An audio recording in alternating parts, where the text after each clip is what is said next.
Well, welcome back, my friends, all to another rousing rendition of Choir Boys Outdoor. It's been a minute since we've done a little long form action, and we jumped in at the right time. This is the LISHEN Drop Point. Now, I believe that's correct. LISHEN, Christian LISHEN is the maker, I believe. That's right. Here's the deal. It's AEB-L steel, my favorite. The handle scales are blue maple burl. They're gorgeous. We've got some yellow liners with mosaic pins.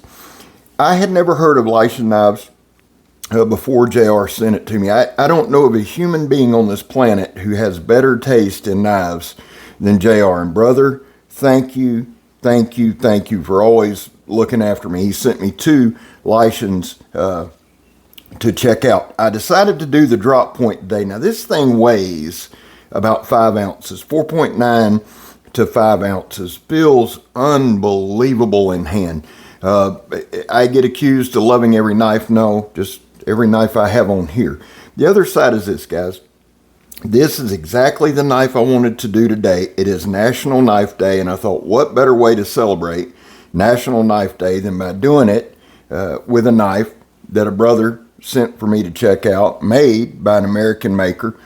And here's the thing, y'all know if you follow the channel at all, and if you haven't, you're about to learn. My goal here is not to show you every brand new knife. It's not to throw out every affiliate link in the city. It's not to do pass around. It's to bring you some of the best makers on this planet. Now, we do some budget stuff. We do some production stuff. We do a little bit of everything, but the heartbeat, the soul of this channel is the small makers. That's the way I want it. That's the way we're going to do it. A couple things with this knife. I told Kirk, I went over to the studio today and shout out to Kirk, man. He's been feeling bad all week, but he came out today, he helped me out, and it makes such a huge difference. We were able to get like 4 or 5 videos done. But I told Kirk today, after we did this part at the trunk, we were walking back to the studio, and I told him, I said, if I had this knife at camp, it would be on me 24/7. For the simple fact, it's easy to use, it's insanely comfortable in hand. Now, again, if you're new, I like kind of laying out what we do here. My reviews are not based on long-term use reviews. Really, I've never really said a whole lot about it, but I kind of base it on this. We hear all the time, what if? What if this survival situation? What if that survival situation? What's the perfect knife to have on you? Well, we can't control what ifs, but what we can do is try to build a skill set up enough that any knife you put your hand on, you can use. So I base my reviews on what if something happened, right? This is the knife I had. Could I make it work? We may do long-term reviews down the road. I doubt it, but we may. I also set this channel up for a lot of content, but doing it this way is the way to do it. So, a couple of things. The knife came sharp, very sharp. Some of the materials we cut in this video, while there's some of the same we cut all the time, the ratchet strap I pulled out of the dirt. It was incredibly tough. The sandblast hose is at some of the thickest parts. So, I chose some really difficult materials to use. The knife handled it well, but it should, right? It's a custom, and if you're going to make a knife to sell, and I believe they have some of these, they may have some of these on DLT Trading, you can check that out. But if you're going to make a knife, it needs to be sharp. We've talked about that. So the sharpness is there. I like that. The handle for me is everything. Not just this knife, but the handle for me is everything. And you see right there, we're doing some quick punch stabs. We're not going psycho. We're not going crazy. I'm not trying to do it to where my hand comes sliding down the knife face. Many of you would like that, but I just want to do quick 6 to 8 punches. It punched through that tire tread really well. Not a lot of slip at all. I shouldn't even say that. There was no slip at all. It's got a nice little guard there. There were no hot spots. That's what I meant to say. No hot spots. Everything's contoured to your hand really nice. I like the pommel. Let me give you some overall specs. Now, I always pull mine. It just leaves me a little more in tune. And you can see right there, there's a lot of torque on that sandblast hose, but guys, that's 1 inch inner diameter 4-ply sandblast hose. And of all the videos that we did today, the knife handled it very, very well. I cut that stuff all the time, but a lot of times you'll see parts that have been worn down or they've been blown out, and while they're still difficult, this is a piece that wasn't touched, right? It was just part of the casualty of having to get a new hose. So the overall length, I'm looking at right at 8 3/8. That's from tip to the end of the pommel. The blade length, I'm coming in right at 4. Right at 4. Let me double check. And it might be, no, it's right at 4, guys. If it's a little under, it's only about a 1/16. The blade width, I'm getting 1 1/8 at its widest point. It does have a nice little sharpening choil. Now the handle intrigues me. The inner grip, which is the most important part of the handle, we have two. This is a knife where the pommel angles up, one for control and comfort, two so you can get extra fingers on the bottom if you need to. So the true inner grip from the guard to the top of the pommel is 3 3/4. Now, if you've got monster hands, it goes on up to 4 1/4, where you could wrap your two bottom fingers on that pommel comfortably. I didn't have to do that, but if you needed to, you could. Everything seems to be very, very well done. Now, it would take, this is the first knife that I've ever done from them, right? So I can't delve into how much I love the company and how much I love the knife. I can't do that. I can tell you that this knife performed very well. It handled right here with the water hose. Let me explain that for some of you. All I want to do is puncture, because this is a drop point. I just kind of want to puncture it and slide it down that water hose. No, it's not a tough medium to cut. That's not the point. The point is the control, right? I'm not trying to jam it through the water hose into my hand. So while I know a lot of times it looks like I'm not paying attention, trust me, I am. When you've been cut as many times as I have for being a dumbass or not paying attention, you learn to pay attention.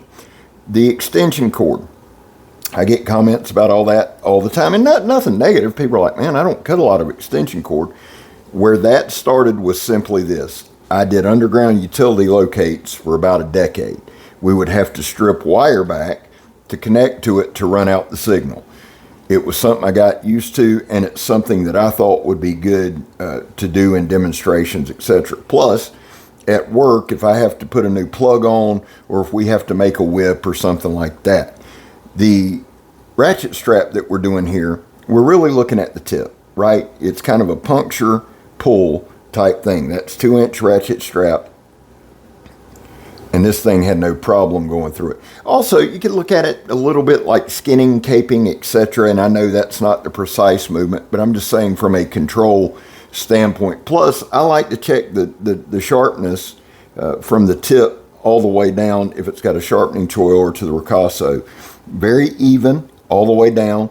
Really a good looking knife. I like the way they did that blue maple burl handle scales. I like the way they contrasted that with the G10, the yellow G10. It looks really good, and y'all know I don't do a whole lot when it comes to looks.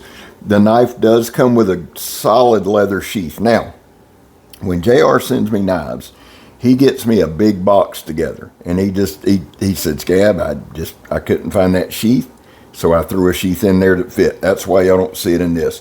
I will show you LISHEN sheaths, and if I'm mispronouncing that last name, please forgive me. I'll learn it as we go. The Yukon, he sent also the Yukon, which is a larger knife, and I know many of you are shocked that I didn't do that one first. I like the way this knife feels. I like everything about this knife. And again, that's based on just reaching down in a box, picking it up, and saying, let's go. The zip tie test. Why do we do the zip tie stuff? It's not about being sharp enough to cut the zip ties. It's putting pressure on the edge, right? I've had my son and other people chip blades from cutting zip ties, right? Torque it the wrong way or whatever. That's why we do that.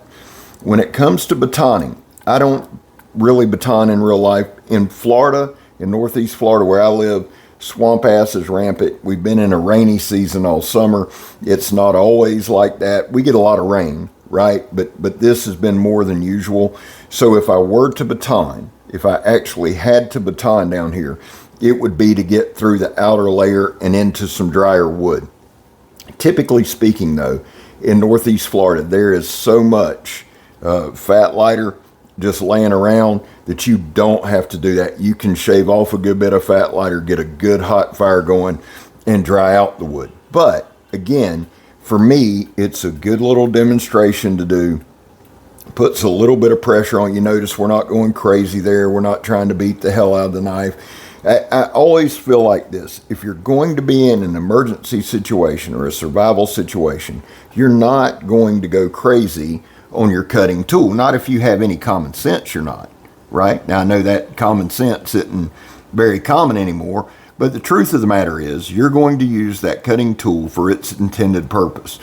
And I wouldn't ever baton anything bigger than this anyway with this size knife. Let me also add that in. Now, with the sharpening tool, that's twofold. One, it's to sharpen the knife. Two, it does give a little bit of that vibration and frequency somewhere to go, so the harmonics of the knife aren't really disrupted. Here we're just doing some slicing.